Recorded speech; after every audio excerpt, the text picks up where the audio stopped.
Hello, my name is Whitney Bowling. I'm in Psych 317, which is cognitive psychology. Today I want to inform you of a very important cognitive attribute to our lives, self-esteem. I chose this topic because of its importance on our well-being. I will be emphasizing on how our self-esteem develops over time. Let's get started.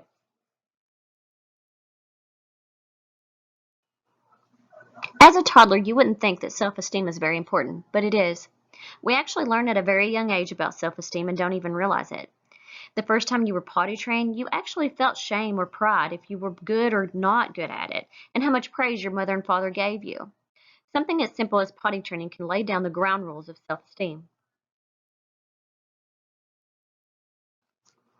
Those ground rules lay down a foundation of different characteristics that make us who we are today. When we transform into a small child from a toddler, our views of self have a lot to do with our outside influences, especially from our families. Our mothers and fathers definitely play a big role in who we are and who we view and believe in ourselves. Those ground rules lay down a foundation of different characteristics that make us who we are today. When we transform into a small child from a toddler, our views of self have a lot to do with our outside influence, especially from our families. Our mothers and fathers definitely play a big role in who we are and how we view and believe in ourselves. Having families that support us is very important to our well-being.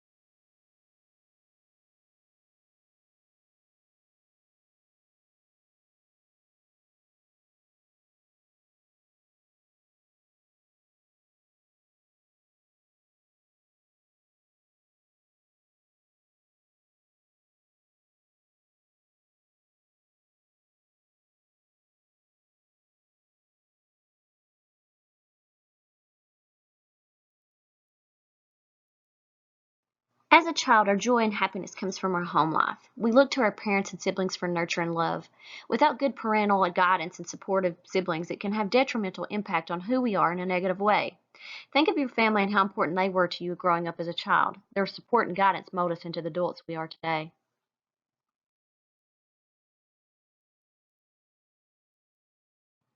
Good parenting involves good guidance, nurturing, and support, but successful parenting also needs some type of structure. When I speak of structure, I speak of teaching kids to do the right things and to not go down the wrong paths in life. They need hugs, they need to feel safe, they need to feel like they belong. As the illustration above presents, you can see what needs should be filled first. It's stair steps to the top so we can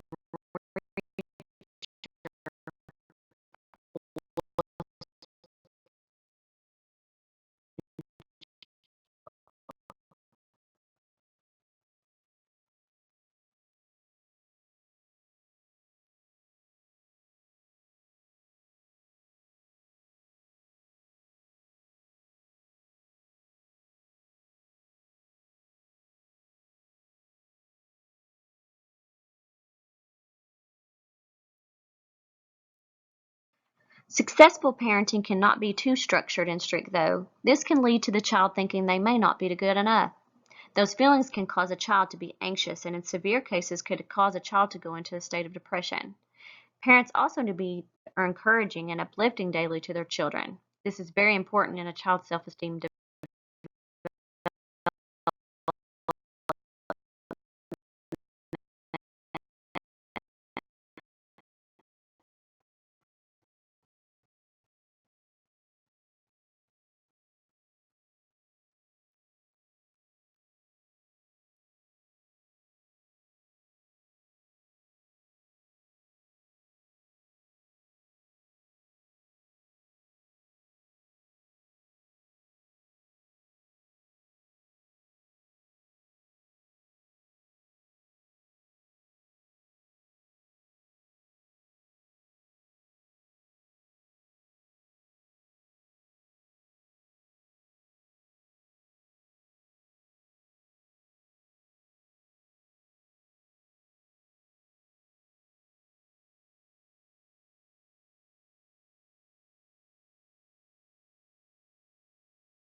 Money doesn't always buy happiness, but when you think in terms of a child growing up poor opposed to a kid that has financially successful parents, it can affect a child's self-esteem.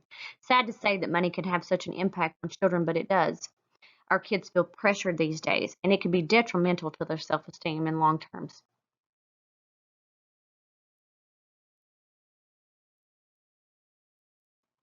Dads play a vital role in our lives and our upbringing. Children want to make their fathers proud, and a father that is involved in a child's life promotes inner growth and strength within a child. Studies over the years have proven that when fathers are affectionate and supportive, it greatly affects a child's cognitive and social development. A father that is present also instills an overall sense of well-being and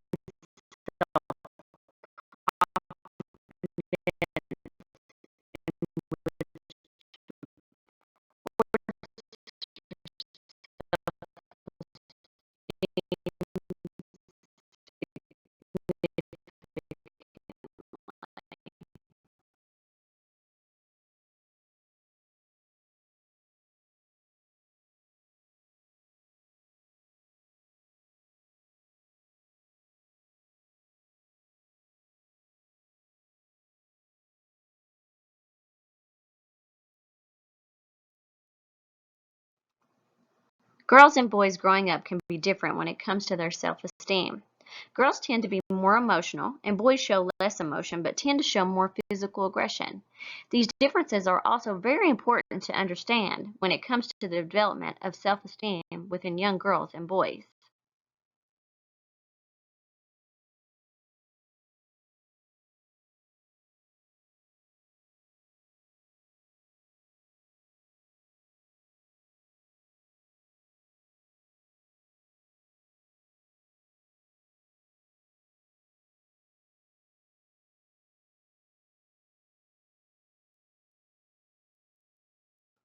Young children also need outside influence too. Being socially involved with other children and having friends can benefit a child's self-esteem significantly as well. If children have friends, it boosts their self-confidence. It also works both ways too. Having high self-esteem improves the quality of their friendships.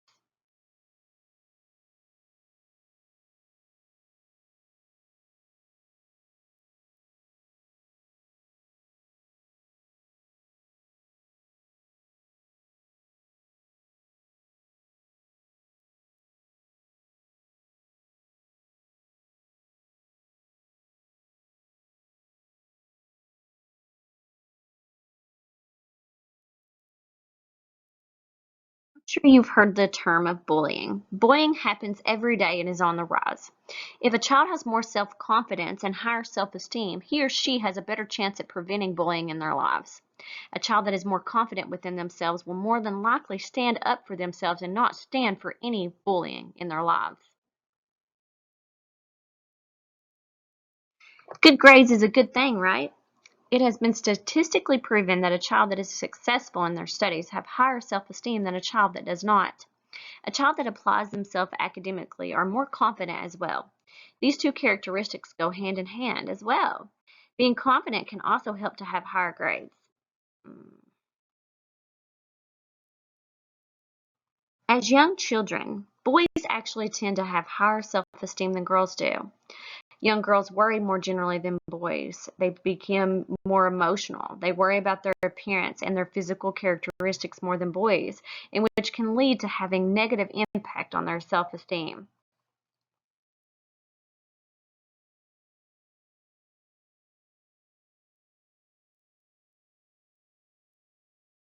Our self-esteem changes dramatically over different periods of our lives. Systematically, it gets better then worse then better again. We have discussed the effects on our childhood development of self-esteem in the previous slides. Now let's go more in depth about the developments of our self-esteem in later years.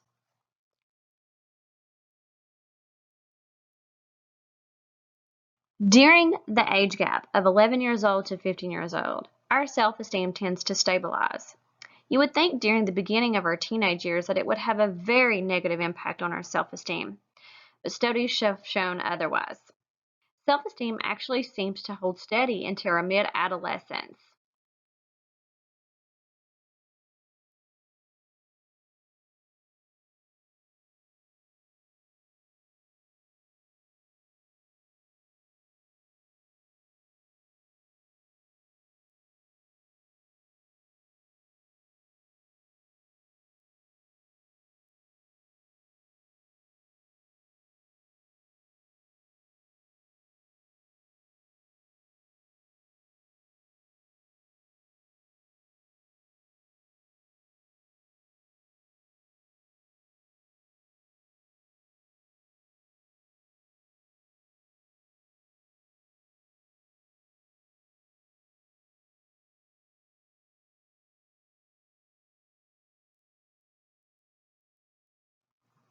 Our self-esteem actually continues to peak until we are 30. At this age, we are very confident within ourselves and we begin to just stabilize once again. This is also vital to our self-esteem development as it progresses into our later years.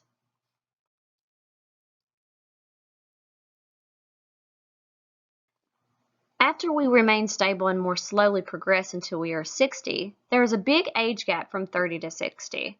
During those years, we don't look to the outside for self-fulfillment. We are basically good with ourselves up until this point. Contentment is a better analogy here to use.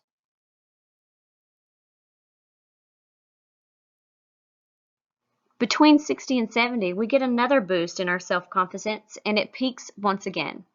During these years, we actually tend to have the highest self-esteem in all of our years. At this point, most people have achieved what they've wanted to do in life, including relationships, and they are ready for some leisure time.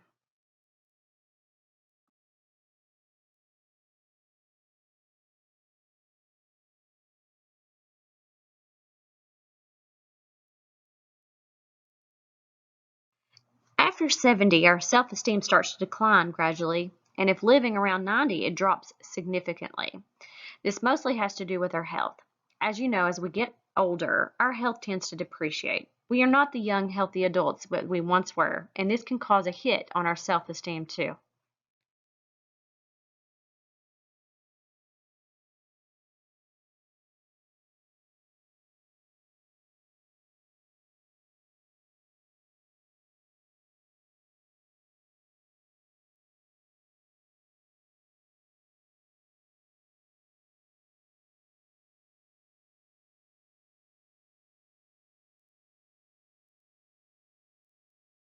Thank you for watching my slideshow, and I hope you took on some new information about self-esteem and how it develops over our lifespan.